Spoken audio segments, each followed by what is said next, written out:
Welcome back to What Arty Noobs with General Disturbance. This is an SU-14-2. It's a Tier 8 Soviet SPG. It's located on the north spawn of Prokhorovka and Karelia, and it's under the command of the BassmanFromHell. And this first part of a double header, also featuring the Bassman.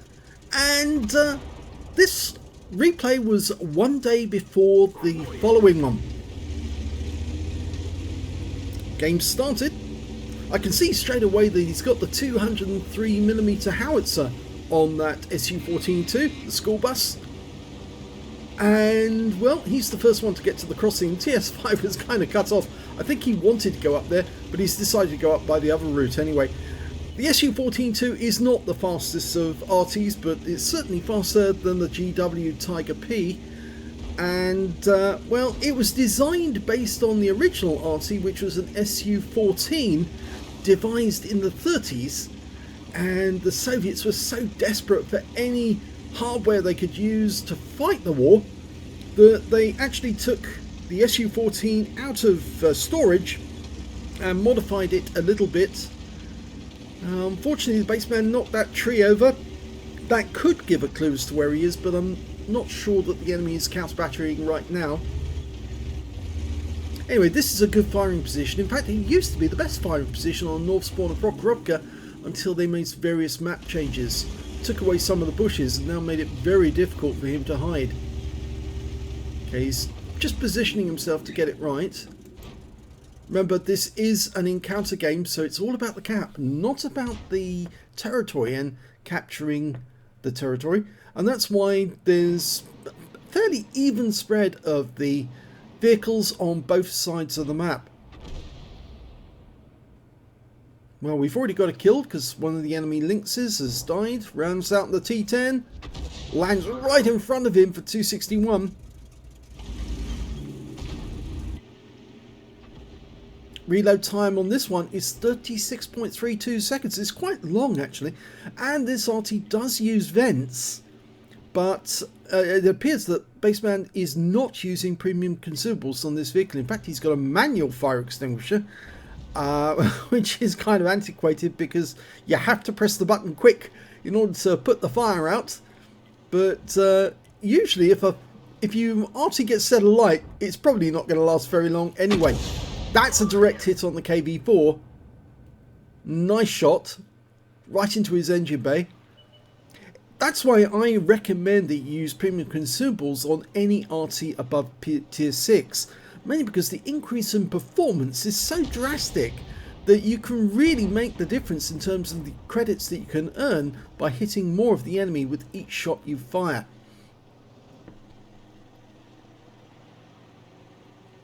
I mean, it just speeds up reactions of loading, of dialing in.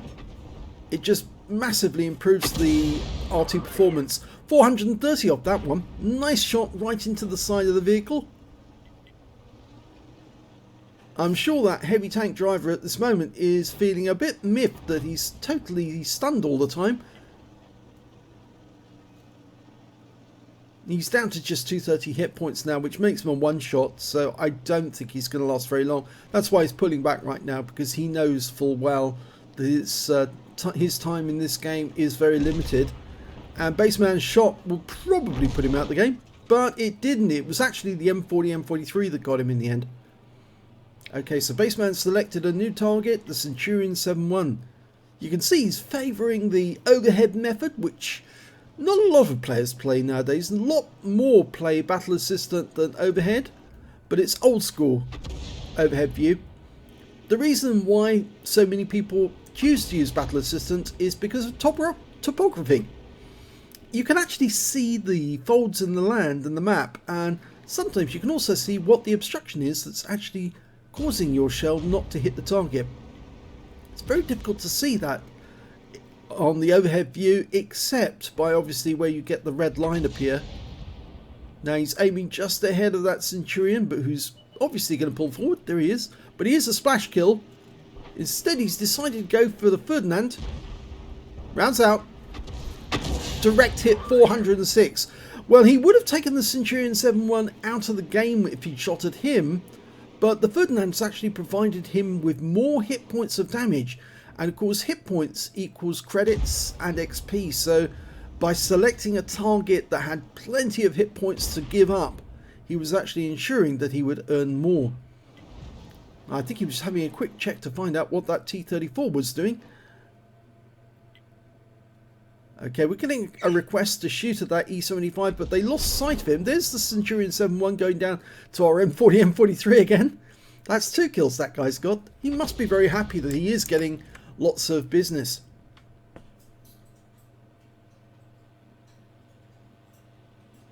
Yeah, these brief interludes where you lose sight of the enemy does make a difference. The TS5 just killed the E75 on the other side of the map, so I think that was a blind shot kill because he wasn't visible when he was taken out. Ferdinand. Oh no, the railway embankment might cause a problem there. He fires the round in. Oh, he got the hit! And he got a fire! And that guy didn't have a premium or a standard fire extinguisher. Well, he wasn't quick on the pressing the 6 button. And as a result, the Ferdinand is now out the game. But that's a huge amount of hit points. 451 from the actual shot, 113 from the fire. And now he's got an arsonist badge as well. But he's losing targets. He's not seeing the targets because they're not doing a very good spotting job on this game. In fact, actually, there are no light tanks at all left in this game because on both sides, well, the other side has got one light tank, I should say that, and that's an AMX 1390. Now, he could be anywhere, we just don't know at the moment, but he's certainly not being spotted. Okay, Wizzy 111 GFT, Chinese tank destroyer, rounds out, lands in front of him. There's a little dip in the ground there. They've actually, when they changed the map recently, they made it easier for tanks to stay closer to the bushes without actually being spotted. Does kind of make the game difficult, but it also allows you opportunities to actually get around those enemies by flanking them. Object 705, very close to our teammates on the other side of the battlefield. Still not loaded. And their sole light tank has managed to get between the enemies, our teammates rather. So we're trying to get a shot on this 705. Rounds out. Direct hit, 412. But unfortunately we are, well, that little light tank is still there and he's still doing damage to our teammates. There he is. Looks like the TS5 is about to die. The AMX 1390 is circling him now, and of course, being that that's a fixed gun tank destroyer, yeah, that was the inevitable result. Once he's behind you, you can try and traverse, but it's probably not going to help. And that AMX 1390 is about to take another kill, unless Spaceman can do something about it. Oh my god, he got a direct hit and a penetrating shot. Now the 203mm howitzer will actually do 1050 alpha, and the shot on that AMX 1390 was 960, which is a low roll penetration. But the unfortunate thing is that we've lost all the teammates that were over on the other side of the battlefield. So we're now 2 tanks down. Oh, they've managed to correct that. 1 tank down. They've killed the Wizzy 111 GFT. But the problem is that AMX 1390 got 2 kills that he should never have been allowed to get. Well, actually, no, he only got 1 kill apparently. One of the other kills went to one of his teammates, but he definitely killed the TS5. So we're looking in the general direction of where the enemy was, and there's an OHO. Baseman lining him up, dialing in, rounds out. Oh, just as he was killed, and the shell went very long. In fact, that was right at the edge. If you look at he's dialing in, you can see it was right at the edge of the reticule, at the far end of it, because that's where he was aiming. He was aiming for the tank, but it went well deep into the... And you obviously, when you see RNG like that, you think, no, I don't believe that. How could that shell go that long, right to the edge of the reticule? We've actually asked the mod developers if they could actually put their talents to generating a mod which would actually show the distribution of the shells in relation to the actual size of the reticule and the aim point at any one time, just to give an idea of how much RNG Wargaming is applying 2 SPGs in the game. I mean, it'd be very interesting to see how often the shell actually falls to the outside of the reticule. And I think you'll find that it's quite a lot of the time. Very few shots will actually fall directly on target. Well, the good news, while I've been chatting about reticules, is that there are 2 tanks up on the enemy now. Oh, Bassman just said a tree fell. He's looking for a target. The TS5 has been capping for some time now. The enemy's going to have to come in and try and reset him, otherwise they will lose the game. They can't shoot him from above the hill because we've got a tank up there at this moment blocking them from doing that. So they're going to have to cross the railway line if they're going to do that. Now our ST1 needs to get closer to the centre line, otherwise he's not going to be able to shoot them when they cross. The M46 is moving up. Let's hope that he gets close enough to actually spot them. The T-34 is moving towards the clap. Looks like the M46 is going to be the one showing the ST1 how it's done. There's the T10, rounds out, lands right next door to him, and he takes some stun assist off that one as well. Bassman's now up to 3,812 hit points of damage, so a very big gain for him in terms of damage. Any game where a tier 8 Arty earns nearly 4k of damage, they're really working that game as much as they can. And the TS5's decided to leave the cap area and do some damage to these enemy tanks directly. T10, he's a splash kill. If Bassman can get this one on, he will probably kill that guy. Rounds out. Yes! Directly into the side of the T10, wiped him out. And of course the TS5 would have picked up the spotting assist on that one. There's the VK4502. Trying to use the Rex for cover is not a smart move. Again, it makes you vulnerable because you're spotted. You're fixed to a certain spot because all you can do is try and protect yourself from enemy fire using the Rex for cover, but it doesn't stop an Arty shell coming in from above to wipe you out. Now this is probably going to hurt the 4502. Direct hit. Oh, he's missing a lot of hit points now. Down to 61%. The TS5 on the enemy team, well, he's just sitting over the other side of the battlefield and doesn't seem really content to actually do anything about it.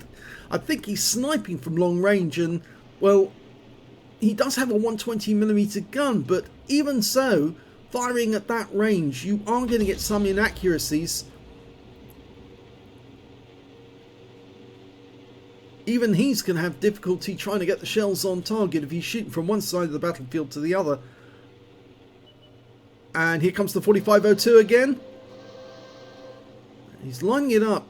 Doesn't want that tank to get too close to the railway carriages because they will provide a topography obstruction to stop the 4502 from being hit. Not sure if that one went near enough to do some damage, but I suspect it might have just grazed him. So now we're facing the TS5. Only 3 enemies left, facing 5 on our team. Bassman's loading his last shell, and it's a premium one. So he needs to make this one pay, and from there on in he'll probably just have to cap. Here we go, last shell. Rounds out straight away. It lands right next door to the guy, not actually on him, but potentially he got the high caliber with that shot. Now he's out of ammo now, so he has to go towards the cap if he's going to help his team, because he can't do anything from the back of the map. But we're in the last minute. We're not going to be able to cap out because remember it's 3 minutes 40 seconds to cap out on an encounter game. So they have to kill all of the enemy, otherwise it's going to be a draw. Still got that 4502 to kill. And there's still an Arty, an M40, M43, and I suspect this game is going to be a draw. because they still haven't found the Arty, and he wasn't at the railway crossing, which means he's on the west side of the map. T-34 is making his way over there, but he's just not going to get over there in time, and therefore really I think they mucked up because they didn't put somebody and keep somebody in the cap to ensure that they got a cap win, even if they couldn't kill all of the enemy. And there goes the T-34, killed by the 4502. And they kill the 4502, but it's just too late.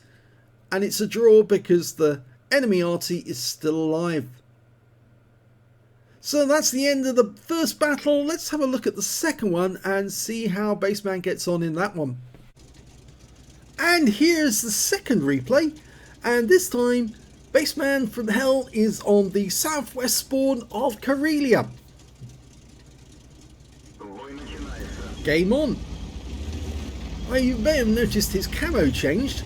The only reason for that was that we had 3 different client updates during that period. And as a consequence of which I had to keep 3 different copies of the client, and every time I tried to use the client in connection with the skins that Sir Rusty and Jazz had kindly made for us, I'm afraid they kept failing, so I had to take the skins out. And so you're seeing the original camouflage that the BassmanFromHell has put on his SU-14-2. It's still the same 203mm B4 howitzer with 1050 alpha, and he's kind of positioned himself right at the edge of the map.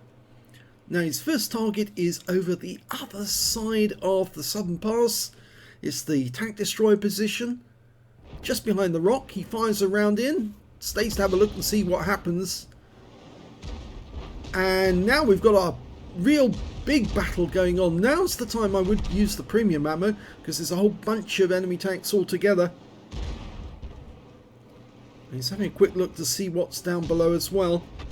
The thing about this is when you get bunches of enemy tanks grouping together and you fire a round in, you don't just hit one, you hit all of them. And that means your chances are you will get a lot of stun assist as well as damage. He's almost ready to shoot. Rounds out. Direct hit on the object 430, stuns the other 430. But unfortunately we lost our AMX-30 in that encounter. And our other tanks are retreating back down the other side of the horseshoe. Yeah, it looks like the enemy has got the hill, but we've got a standard B up there. Now he might still be able to do something to reclaim the horseshoe. Okay, we're looking to see what support the other team might be able to get. In the meantime, they've lost one of their 430s. Let's see if we can damage this AMX M449, which is the plainclothes version of the Liberté. Well, it landed near him, but it didn't actually hit him. 407 hit points. Now, there's no border on this map at the moment. I've actually taken the border out. It does give me better pictures from the game, but you can see on the minimap he's right up against the edge of the battlefield. Aiming towards the horseshoe again. Changes his mind. Oh, now why did he knock that tree over? I think he knocked it over for cover, but if you're in overhead mode and you're aiming for a counter battery, that is one big giveaway as to where you are, because you look at a tree being knocked over and you think something is there. Just like you can see a tree's been knocked over there, and that's a famous spotting bush. I often use it myself, and it means that somebody's there, and it was. There was an LTTB in the bush. Good indication somebody's at home, tree's knocked down, somebody's using it for cover. So the answer for using that bush is not to knock the tree down, to sit alongside the tree, but don't knock it down, because if you knock it down, they'll know you're at home. In fact, I try to do that with any of my spotting positions. Try not to knock the tree down if I can help it, because I know it will give away my position to the enemy. Okay, going for that AMX M449 again. He pulls back. Now, the thing is that even though he actually got a bloomed reticule just at the moment he fired, he did still hit the target. Now, I suspect that it actually bloomed because he fired, not because he actually changed the aim point, but snapshots like that where you change the aim point just at the last second invariably do mean that you end up missing the target. And God knows what he's doing with his mouse at the moment. Bassman's obviously got his own thing going in terms of how he actually plays with his mouse. I know a lot of players will play with their mouse, and it can have sort of like upsetting movements for the viewer, that they see all sorts of funny things like the player zooming in and out all the time. Fires around in. Oh, he did the naughty thing there. Now he did splash the Indian Panzer for 400 hit points. The shell appeared to land behind him, but there's no shell crater actually, so I'm wondering if the shell veered to the left and actually did hit him. Now those enemy are actually getting fairly close to him now, but by actually pulling further away from that corner, it's very difficult for him to loop a shell in on that 263. He needs to move a little further back and a little further to the south. So he splashed the guy even though he couldn't see him. But the good news is he is actually changing position after he fires, even if he's only moving a short distance. Yeah, in fact in that one he didn't move that far away from where he last fired. Just slightly further to the south, but the idea of course is to try and move far enough away that even if the enemy were to try and fire at your firing position because they saw the tracer, that they wouldn't hit you. They'd either just stun you or do minor damage. And that's a good splash kill, that one on the M449. I reckon he's probably going to show a lot of damage on that guy at the end. I'm actually wondering now, when he actually fired at the Indian Panzer, the reason there's no shell crater is because it landed on hard rock right behind the Indian Panzer, and that's why there's no mark.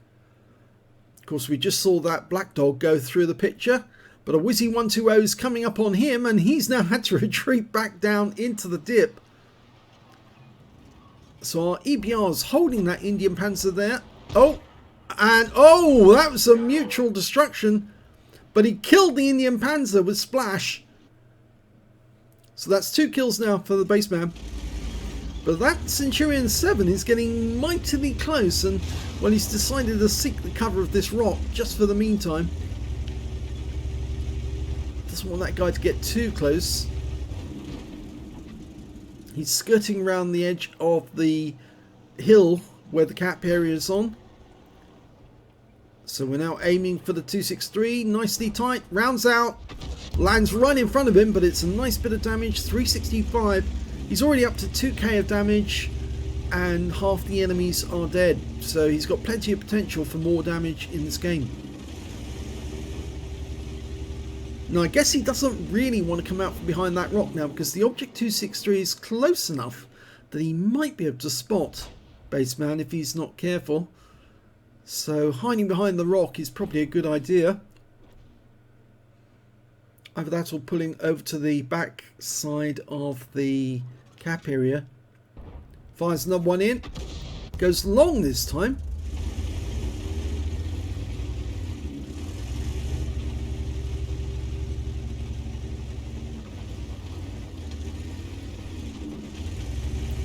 Now there's only one SU-14-2 left in the world, and it's located at the very same location it was fighting from during World War II, the Great Patriotic War as the Soviets called it.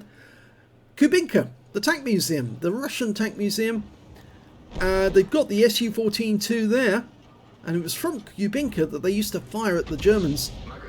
286 off that one, landed in front of him. It's quite a big beast, the SU-14-2.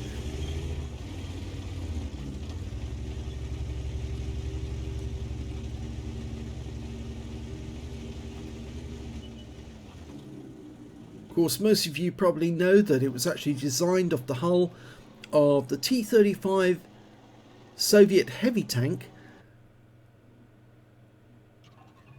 And it's very slow and lumbering. Mostly because of the design of the T-35 was not a very good design. it actually had the wrong sort of dimensions of width to length, which made it very difficult for it to turn when moving about. In fact, David Fletcher said that it was actually outside the design requirements or outside the proper standards. Well, the Object 263 is dead, and he's now up to 2.3k, and there's only 3 enemies remaining: a Scorpion G, a Charioteer, and their Arty, which is also a school bus. The Scorpion G is up in the north, that's where he's looking, and he's gone to Battle Assistant and then flipped straight to overhead view. He's marked the target to let his teammate know that I'm looking at that one, but unfortunately the SU-14-2 gets the hit on the Scorpion G and takes him out. Quite an unusual name, that, in memory of Bud Spencer. Somebody's actually called their account. Don't know who Bud Spencer is, but obviously whoever plays him, yes, it's quite a nice little tribute to him. But the unfortunate news is that that Scorpion G now has the full run of the west side of the map. The only thing that's stopping him is an SU-130PM. So I think Bassman's decided to go into the southern pass, because it's the easiest way of protecting himself, staying with his teammates, letting them take the flak and fend off any attack by the Charioteer. Only 2 rounds left, both premium. The premium rounds actually will do slightly bigger on splash. I think it's about another meter or so. It doesn't actually show you here exactly how many meters is the radius, but it's around about the 10 meters mark. The Charioteer was seen. I think he's hiding behind that rock. So he fires around in there anyway, just to see if he can splash the guy and stun him.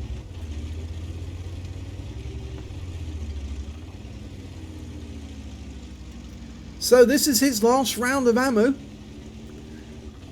He said that in chat. It's always a wise decision. Let your teammates know if you're going to be running short on ammo. In fact, I tend to, if I notice it, I tend to remark on it.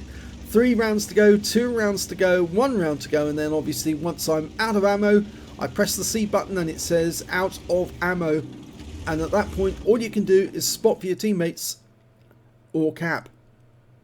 But as you saw in the last battle, unfortunately, Bassman did not cap, and as a consequence, they ended up getting a draw because the last enemy Arty was not found.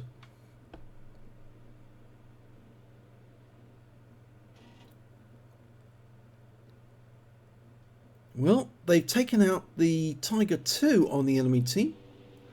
They killed our Tiger 2, so what's going to happen to this Yak Tiger?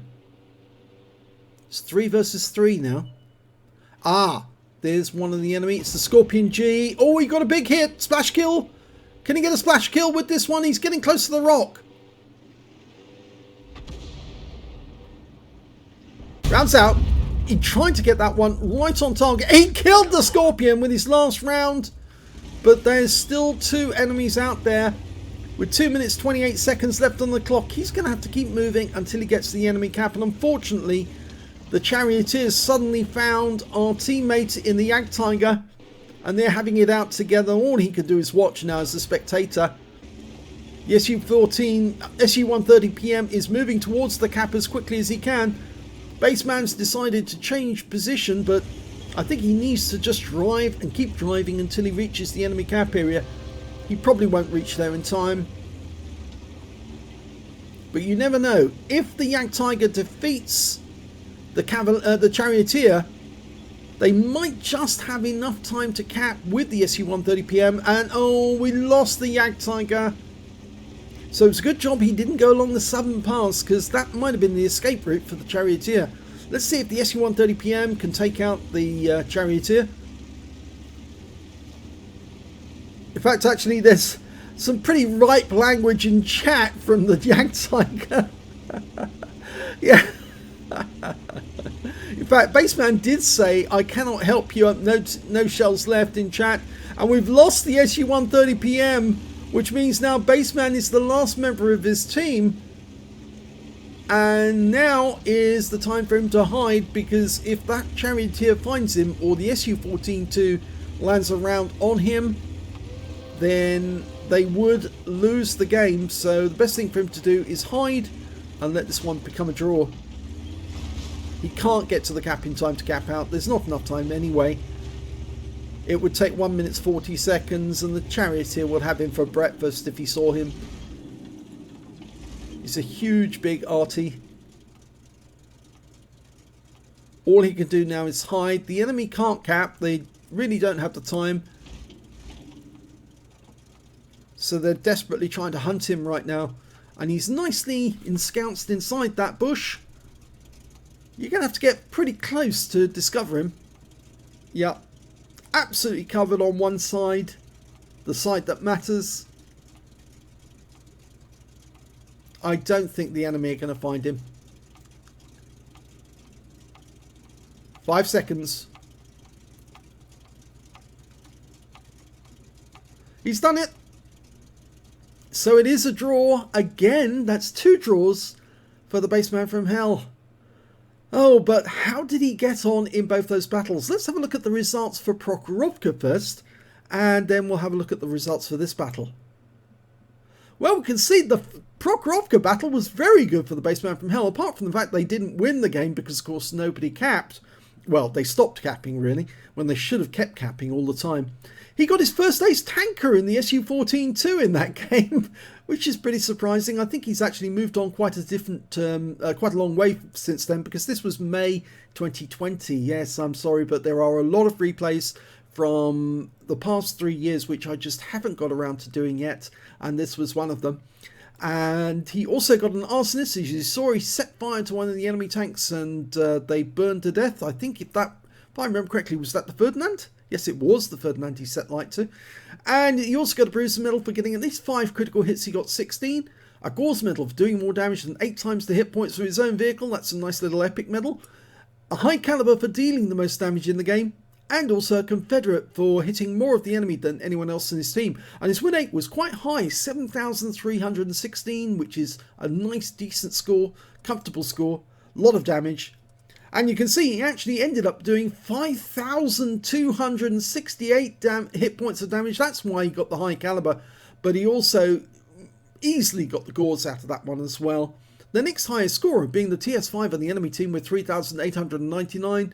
And after that, it was the TS5 on his own team with 3,275. So you can see a TS5 is actually quite a good assault tank destroyer. The enemy Arty, 3,043, so he was a very good player, Kaiser Shogun. And, well, when it came to kills, it was the TS5s who did the best. 3 kills apiece for both of them, and 2 kills for Bassman, alongside the M40, M43, the M46 pattern, and the BK4502 on the enemy team. When it came to base XP, it was Bassman again with 919, 756 for the TS5, and then 742 for the TS5 on the enemy team, followed by their M40, M43 with 670, and he also picked up a Confederate. Bassman fired 16 rounds in that game, all of his ammo, didn't have anything left, 8 direct hits, 1 penetration, 13 splash. Damage of 5,268 hit points, all of it at more than 300 meters. He also got 2,253 hit points of stun assist off 13 stuns, and that certainly would have contributed towards getting the ace tanker. He earned 24,597 credits even after he fired all that premium ammo, and he got 7 bonds because it was a tier 10 game. He picked up 2,169 on the XP, so a very good game overall. Ace tanker, first ace tanker for him in the school bus. So let's have a look at the results for the second battle. Remember, that was on Karelia. Well, that was also an ace tanker, and it took place, I think it was just a 1 day different to the previous one. Yes, just 1 day between these battles. And the very next day, he scored another ace tanker. A bruiser medal for getting at least 5 critical hits, he got 15, and another Gauze medal for doing more damage than 8 times the hit points of his own vehicle, and his win rate this time was 6,508. Not quite as high as the last time, but he is showing consistency because he's obviously getting those good results just about every time. Look at team score on this one, we can see he did score the highest damage in the game, but no high caliber. So presumably it wasn't 20% of the enemy hit pool, because he didn't accidentally damage one of his own teammates with any of his shots, so he wasn't disqualified from getting the high caliber, but he got 4,047 hit points of damage, whilst the SU-14-2 on the enemy team picked up a Gauze medal as well and got 3,817 hit points as the second highest damage on the game. When it came to kills though, it was the Charioteer on the enemy team got 5 kills in that game, 1/3 of our team, and 4 kills went to the Jagdtiger, 3 kills went to Bassman, and also the SU-14-2 on the enemy team. So these guys were about the same level of experience and damage, but unfortunately they couldn't win the game for their team. When it came to base XP though, it was the Charioteer who did the best with 776. Bassman was just 10 experience points behind him with 766. And after that, the SU-14-2 was 731. Remember, it was a draw, so neither side gets any winning advantage on XP. Bassman fired 16 rounds, all his ammo again. 4 direct hits, 1 penetration, 17 splash. Damage of 4,047 hit points this time, all at more than 300 meters. He only got 742 hit points of splash off this one, or splash of stun assist of 15 stuns. On the credit side, he earned less actually, 2,799 credits because there was less damage. Remember, it was over 5,000 hit points of damage on the last one, 4,000 on this one. But so he only made just a tiny profit after all those premium rounds were used. 5 bonds for this battle and 1,825 experience points altogether. But 2 ace tanker games, one day after the other. And it shows that BassmanFromHell is more than likely that he's well on the way to getting his 3rd mark of excellence on this vehicle. If he keeps up this rate, yes, he will definitely be very, very deadly in every battle he goes in. Just wish he would use the battle assistant more often than the overhead mode, but that's only for a better view of what's actually going on in the game. Also, funny choice of terms. Yes, I'm not... and in the previous one he said 5,200, 7,308 combined, yes. Very nice to see a first ace tanker though in any vehicle where you see it, because obviously it shows that you've been working hard to get it and finally you've cracked it, and it won't be long before you get this time and time and time again. So thanks very much to Bassman for sending me these replays. If you enjoyed this one, please give this video a like, do subscribe to our channel, leave a comment down below, and thanks for watching.